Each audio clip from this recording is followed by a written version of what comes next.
special development zone, where there is high population density and heavy traffic flow. To minimize the visual impact and ensure safe passage for traffic on the freeway, an elegant twin V-shaped pier design was adopted. The V-shaped bridge was constructed in 4 phases. First, well foundations are dug. Then there is the placement of the V-shaped columns, column top box girders, side span box girders, and cantilever box girders. In order to reduce the danger of overhead construction work to the traffic below, a risk assessment was conducted before work began. This included a careful selection of work methods and machinery, as well as drawing up risk prevention or mitigation procedures for high-risk operations.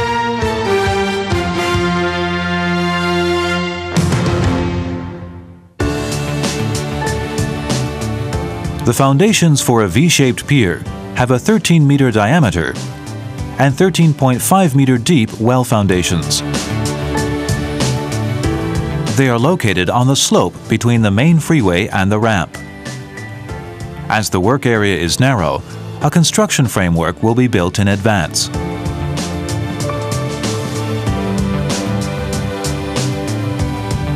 Stratified excavation is adopted, with each strata not exceeding 1.5 meters. To prevent danger from ground settlement or well wall collapse during excavation, which may be caused by soft soil, flooding, overloading, or construction vibration, lateral displacement detectors will be installed every 2 levels.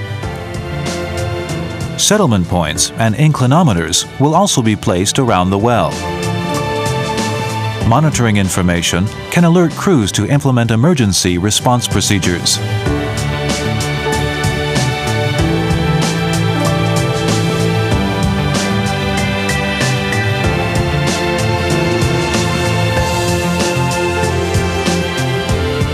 As the V-shaped columns extend out over the freeway and ramps where there is heavy traffic flow, the cable stay support method and auxiliary support systems will be employed to improve safety and reduce the impact on traffic during construction.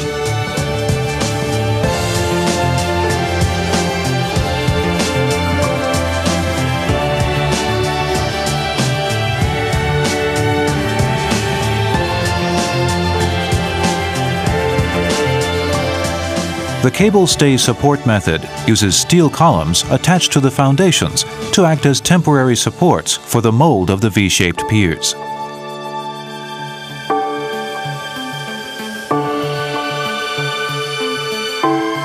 Due to safety considerations and controlled supply of superstructure components, the casting of the concrete piers was divided into 3 stages.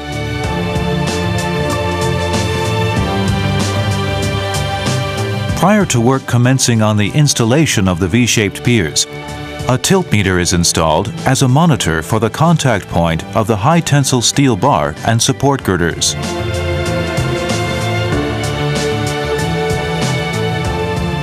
At the ends of the high-tensile bars, a load cell is installed. In addition, at the point where the V-shaped pier connects to the foundation of the column, a reinforced stress detector is placed in the main steel body.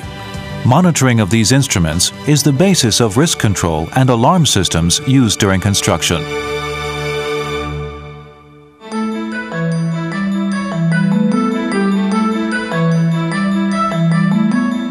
To install the column top box girders, a heavy scaffold is erected around the V-shaped piers.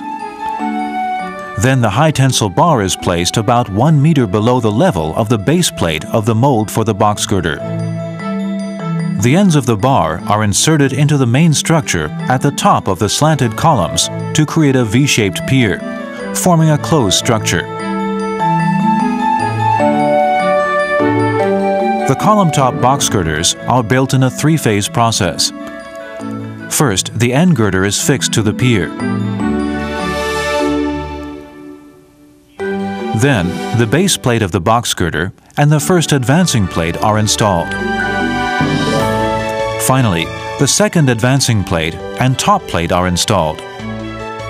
After the box girder has undergone pre-stressing procedures, then it becomes part of a stable structure joined by the V-shaped piers. During construction, reinforced stress detectors are placed at the center of the base of the column top box girder and the main reinforcing on top slab of the diaphragm beam to measure any changes in stress.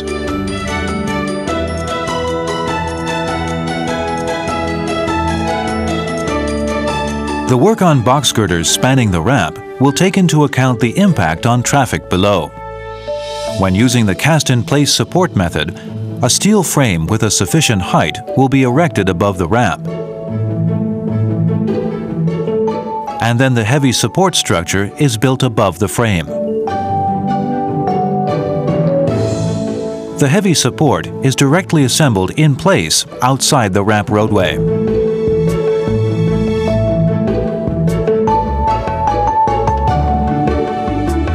After the completion of the side-span box girders, there follows work on the cantilever box girders that will overcross the National Freeway No. 1. This uses the weight of the completed column top box girders and side-span girders as a counterweight. There are 8 segments along the north-south cantilever girder, each segment weighing 86 tons. After the placing of the concrete seal completes the casting, the girder is subject to stress. This will complete the construction of the V-shaped bridge spanning the National Freeway No. 1.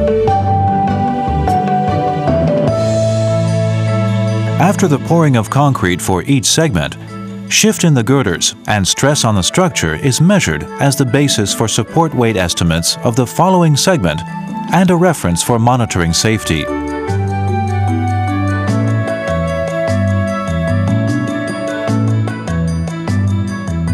The figures shown were all within the safety limit, and the bridge was completed in April 2011.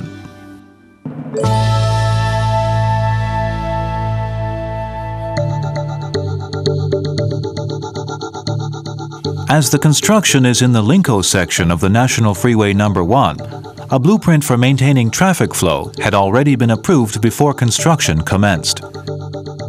In response to the actual situation, action plans for each phase were drawn up, and appropriate fixed facilities will be installed for traffic flow maintenance and warning signs put in place over the affected area.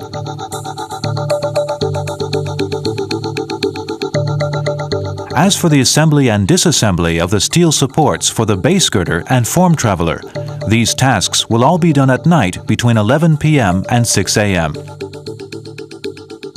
At these times, the freeway will be closed and vehicles will travel along side ramps. This temporary traffic maintenance plan will have to be reviewed in each instance, with information being released 7 days before commencement. The police radio station will broadcast the information 3 days before commencement. During the construction of the V-shaped piers, the northbound and southbound lanes will have to each be closed down on 4 occasions, each time for 3 or 4 nights. The construction team will need to complete all tasks so that the freeway can be opened at 6 a.m. each morning.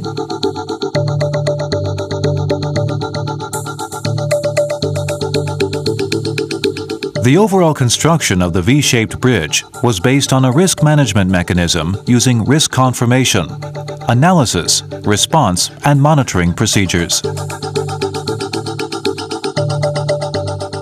Through this mechanism, we can predict possible accidents and set up proper solutions in advance, thereby reducing risk and setting another milestone in the Taiwan-Taoyuan International Airport Access MRT project.